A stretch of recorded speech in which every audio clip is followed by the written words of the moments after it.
gracias por acompañarnos de nueva cuenta en Suma 2, este foro de expresión y de análisis de los asuntos contemporáneos más valiosos, más importantes para usted, su familia y su comunidad. Hoy tengo el enorme placer de recibir en este programa a dos colegas, dos queridos amigos, compañeros del Seminario de Cultura Mexicana. Uno es el presidente de la Corresponsalía de Querétaro, el licenciado Valentín García Márquez, quien nos recibe en su centro de trabajo, que es el Centro de las Artes, y otro es el maestro en Historia, Gerardo Manjarres, quien nos va a hablar sobre los inicios del seminario a nivel nacional, y entre los tres vamos a transmitir a usted lo que se ha hecho y pues cómo funciona este organismo a nivel nacional e internacional. Muchas gracias Valentín por tu generosa hospitalidad. Araceli, muchas gracias a ti y saludo con mucho respeto a tu público. Es un verdadero placer estar con ustedes dos en este espacio para hablar precisamente de la historia de nuestro Seminario de Cultura a nivel nacional y de esta Corresponsalía de Querétaro en particular. Gracias, Gerardo, gracias, Araceli. Muchas gracias, Gerardo. Gracias por acompañarnos, de verdad, maestro. Y gracias a ustedes por la invitación. Será un placer recorrer el surgimiento del Seminario de Cultura Mexicana y la gran labor de difusión cultural que ha realizado desde su fundación y que sigue realizando a la fecha. Hablando de su fundación, si nos quieres tú recordar, estamos en los tiempos del general Ávila Camacho, Manuel Ávila Camacho.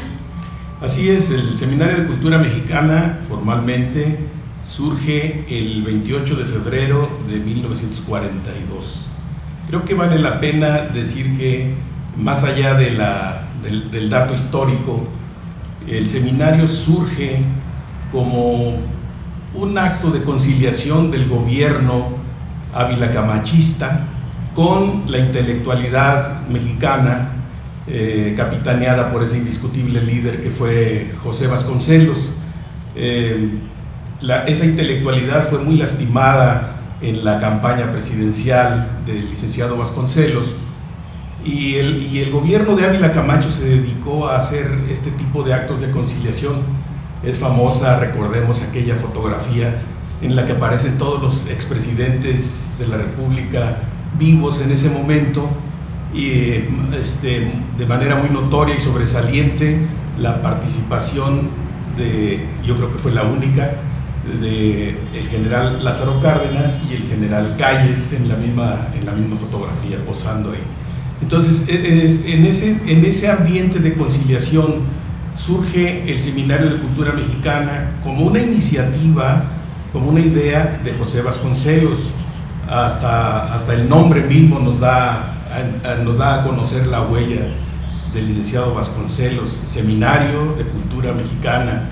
Y los trabajos que hace, las conferencias que da, pues se llaman misiones culturales, un poco recordando todo lo que Vasconcelos vivió cuando estudiante todavía en las postrimerías del Porfiriato, 1909, que se funda el Ateneo de la Juventud.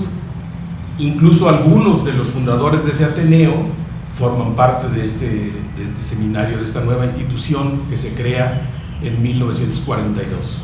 Con su esposa, su viuda, ¿verdad?, Esperanza Cruz Vasconcelos, y su hijo es Héctor Vasconcelos también.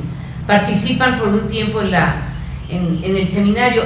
Y ahora que hablas de la función, digamos, conciliadora de este gobierno, recuerdo, por ejemplo, la participación muy activa, muy entregada de un joven llamado Adolfo López Mateos en las Juventudes Vasconcelistas, que fue en una manifestación tan agredido que quedó afectado.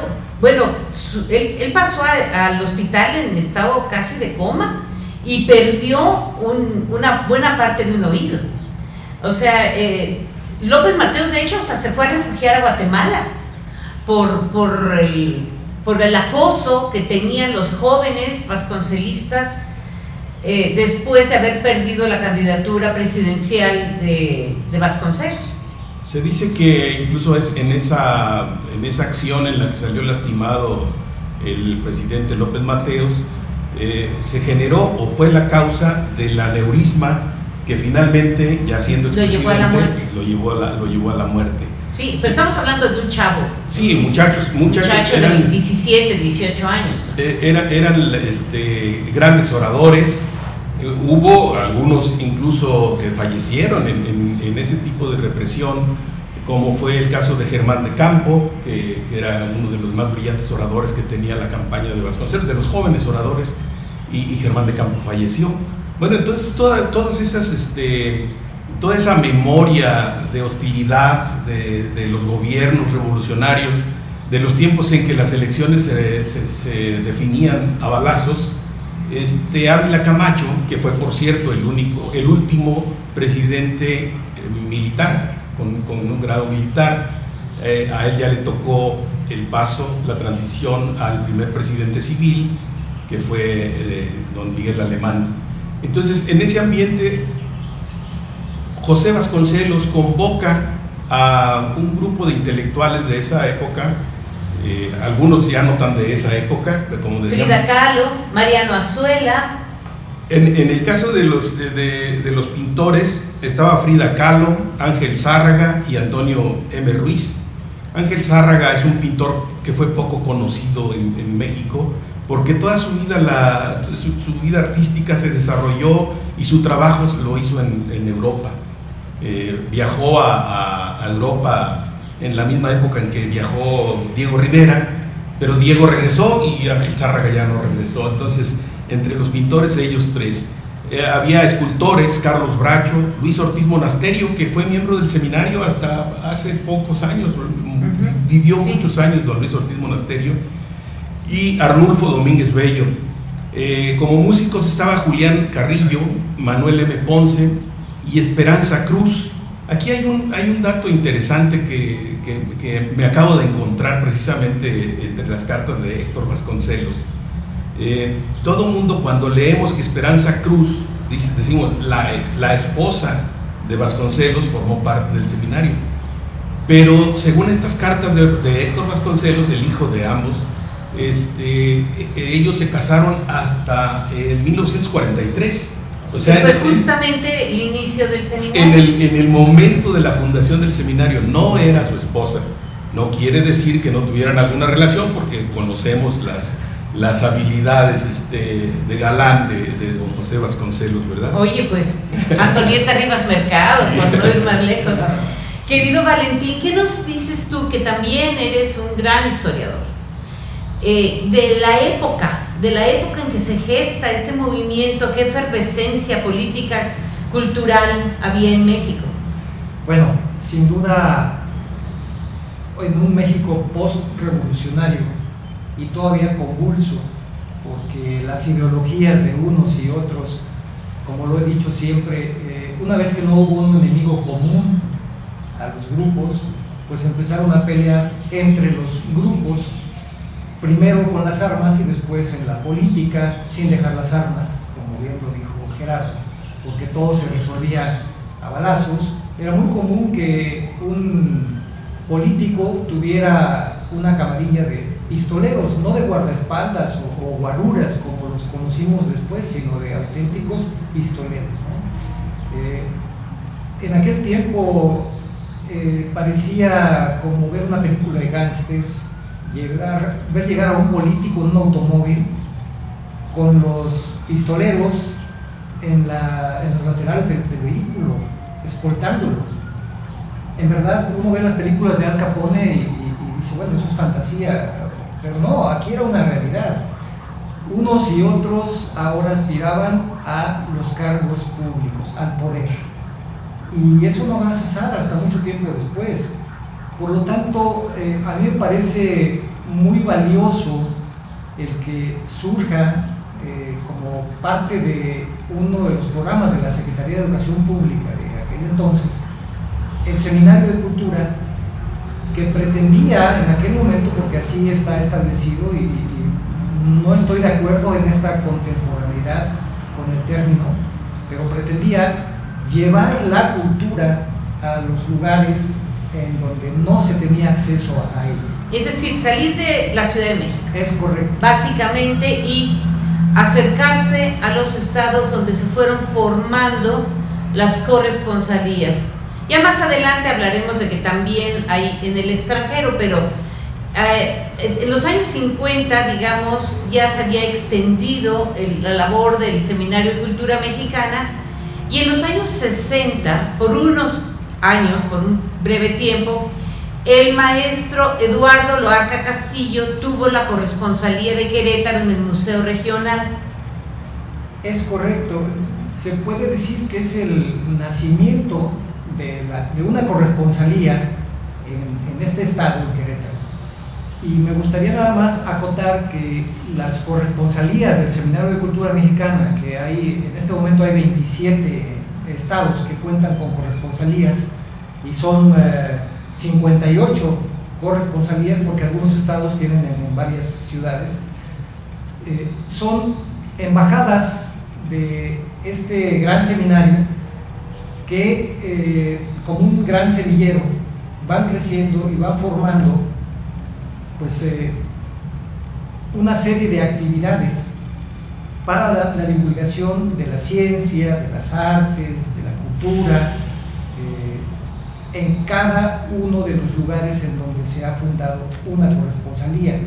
Y el antecedente más remoto que hay, y que tú conoces perfectamente, Ara, es el del maestro Eduardo Loarca, aquí en Querétaro, y que después tú le diste continuidad. Sí, bueno, la corresponsalía del maestro Loarca se terminó en los años 70, y estuvo la corresponsalía, digamos, ausente a nivel nacional. En el Consejo Nacional no hubo representantes de Querétaro durante los años 80 y 90, hasta en 1999 que nos hacen la invitación a formar parte. Pero para hablar de ello nos vamos a ir a una pequeña pausa y enseguida continuaremos hablando. Ustedes, por favor, no se vayan. Gracias por continuar con nosotros en Suma 2. Estamos hablando del Seminario de Cultura Mexicana, Corresponsalía de Querétaro, con dos de sus integrantes, el presidente Valentín García Márquez y el historiador Gerardo Manjarres. Gerardo, quería preguntarte, ¿cuál es la situación contemporánea, año 2021, del Seminario de Cultura Mexicana a nivel nacional y, si quieres, internacional? Bueno, actualmente la mesa directiva del Seminario de Cultura Mexicana, una mesa que está fungiendo 2019 y termina el 2022, es presidida por el arquitecto Felipe Leal, es el presidente. La vicepresidenta es la científica Nora Barba, la socióloga Jacqueline Pechard es la tesorera, y Silvia Molina, que ya fue presidenta del seminario, está ahora fungiendo como secretaria general. El seminario tiene, entre las metas trazadas por el arquitecto Felipe Leal para esta gestión, está buscando un acercamiento y un contacto con las normales en donde se forman los maestros de nuestras escuelas, y todas las corresponsalías recibieron la indicación de acercarse a las normales para hacer labor de difusión cultural en el ámbito magisterial. Creo que es una labor muy interesante y que va muy de acuerdo con los criterios con los que se formó el Seminario de Cultura Mexicana. O sea, para eso lo formó, entre otras cosas, José Vasconcelos, para tener ese acercamiento con los maestros, para que los maestros estén enriqueciendo constantemente para mejorar la calidad de su labor educativa. Sí, y con ello, bueno, trazar planes de estudio, sí, establecer currícula de diferentes carreras y, por supuesto, planear pues la educación superior del futuro, ¿no? Así es, sí, el Seminario de Cultura Mexicana en el decreto que lo constituye el presidente Ávila Camacho, se establece como una institución coadyuvante de la Secretaría de Educación Pública en materia de difusión cultural científica. Y estoy convencido, seguro, de que la mesa directiva actual y los integrantes actuales cubren ampliamente esa función por la diversidad de disciplinas que tienen los científicos, artistas, y filósofos y escritores que actualmente conforman como miembros titulares el Seminario de Cultura Mexicana. Además del Consejo Nacional, hay varias corresponsalías, digamos, fuera de México. Está activa, muy activa la de Guatemala, algunas ha habido en Estados Unidos, en España, y la acción del seminario no se concreta a las conferencias, a los coloquios que se elaboran, que se realizan cada año, sino también, bueno, a publicaciones, conciertos, exposiciones de arte, y en general ofrece un gran estímulo a las artes, a la investigación científica. Cuando comenzamos la corresponsalía en Querétaro en el año 2000, enero del 2000, nos tomó la protesta el astrónomo Luis Estrada, doctor científico y profesor emérito de la UNAM. Había varios científicos, ha habido varios científicos a lo largo de todos estos años. Valentín, cuéntanos de la corresponsalía Querétaro, ahora bajo tu presidencia. ¿Cuáles son planes, proyectos, retos? Gracias, Sara. Mira, el primer reto fue precisamente lograr alianzas con la Escuela Normal Superior de Querétaro.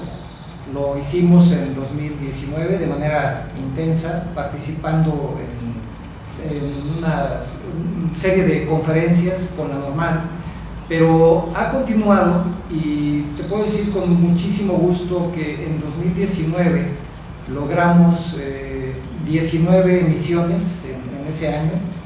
El año siguiente, el año de pandemia, bajamos a 16, y este año tenemos planeadas ya 15 concretadas. Hemos hecho colaboraciones no nada más con la Normal Superior, que me parece importantísimo. ¿Por qué? Porque podemos tener contacto con los futuros maestros que van a incidir de una u otra manera en los estudiantes, y es ahí a donde coincido con Gerardo, que es un acierto regresar a los orígenes del Seminario de Cultura para, a través de la educación, el seminario poder también incidir en estos jóvenes maestros que el día de mañana van a estar enfrente de un aula,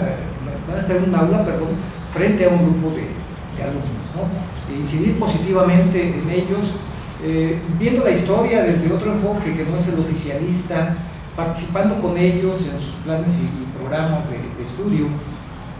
Lo hemos hecho también ahora con otras corresponsalías, concretamente con la corresponsalía de Acámbaro, con quien llevamos muy buena relación, con el maestro Octavio Guerra, que es su presidente, y hemos ido a impartir conferencias allá, o hemos estado de manera virtual haciéndolo también, y con asociaciones de médicos que curiosamente se han acercado también para pedirnos alguna colaboración. Entonces, esto ha podido ampliar el espectro de actuación de esta corresponsalía, que la verdad admiro mucho a cada uno de los miembros que generosamente, porque ese es un sello característico de esta institución, comparten su conocimiento con la población en general. Sí, yo creo que sería conveniente aclarar que nunca ningún seminarista, ningún miembro del Seminario de Cultura Mexicana recibe honorarios por dar una conferencia, participar en un coloquio, en un seminario, y ahora con las redes sociales se ha multiplicado el público de una manera maravillosa, porque si antes nos costaba mucho trabajo llevar 40 personas a una conferencia, ahora pueden entrar 700. Sí, es correcto. Descubrimos las bondades de la virtualidad, aunque extrañamos mucho la presencia del público, por supuesto, ese contacto directo con la gente, pero bueno, debemos de adaptarnos a las nuevas necesidades, Y bien, de manera rústica, de manera un poquito improvisada en un principio y aprendiendo de nuevas tecnologías y el uso correcto de estos aparatos que ahora no son solamente un medio de comunicación oral como el teléfono, sino que ya son cámaras, computadoras, porque podemos ahí mismo editar un video, podemos subirlo a las redes sociales, etc. Entonces hemos tenido que aprender mucho sobre la marcha, amén de familiarizarnos con las plataformas que existen ahora para llegar a las audiencias, ¿no? El Zoom, el Meet, no sé cuántas más hay, el StreamYard, un montón de cosas. Facebook Live. Que desconocíamos y que ahora estamos casi obligados a conocer y a utilizar. Y bueno, eso es parte del desarrollo humano, la actualización constante, y el seminario no se iba a quedar atrás. Puedo decir con enorme gusto que con el empuje, con la voluntad de cada uno de los miembros de esta corresponsalía, las actividades que teníamos que cumplir, las cumplimos más que cabalmente, porque rebasamos el número de actividades que veníamos haciendo de manera presencial. Entonces, ha sido un revulsivo la pandemia, el encierro, para podernos ingeniar la forma de llegar a nuestro público. Valentín, en tu carácter de presidente de la Corresponsalía Querétaro, ¿cuáles son los proyectos más próximos que hay para celebrar los 21 años de la Corresponsalía en Querétaro? Gracias. Mira, Araceli, creo que el más importante es el que estamos por emprender, que es escribir la historia de la Corresponsalía Querétaro del Seminario de Cultura. ¿Por qué? Porque hasta el momento solamente está como historia oral, que tú conoces, que Gerardo conoce, pero ahora vamos a redactarla, la vamos a escribir, y la intención es publicar un pequeño libro que narre precisamente la manera en que comenzó la corresponsalía hasta donde estamos en este momento, como una manera de dejar un testimonio escrito para que las generaciones que nos sucedan tengan una fuente fidedigna a donde acudir y algún día hablar de la historia de esta organización que somos el Seminario de Cultura Mexicana, Corresponsalía Querétaro. Y todas las conferencias que se han dado, todo el trabajo que hemos realizado para presentar en coloquios nacionales, algunas exposiciones de arte y pues encuentros con conciertos. El maestro Prieto, por ejemplo. Carlos Prieto, chelista, miembro de la Academia Mexicana de la Lengua, gran escritor. El maestro Martín Espiña, que han sido referentes también en nuestras actividades, porque no solamente somos historiadores, tenemos y hemos llegado a tener incluso científicos universitarios, Carlos Valverde, por decirlo de un nombre.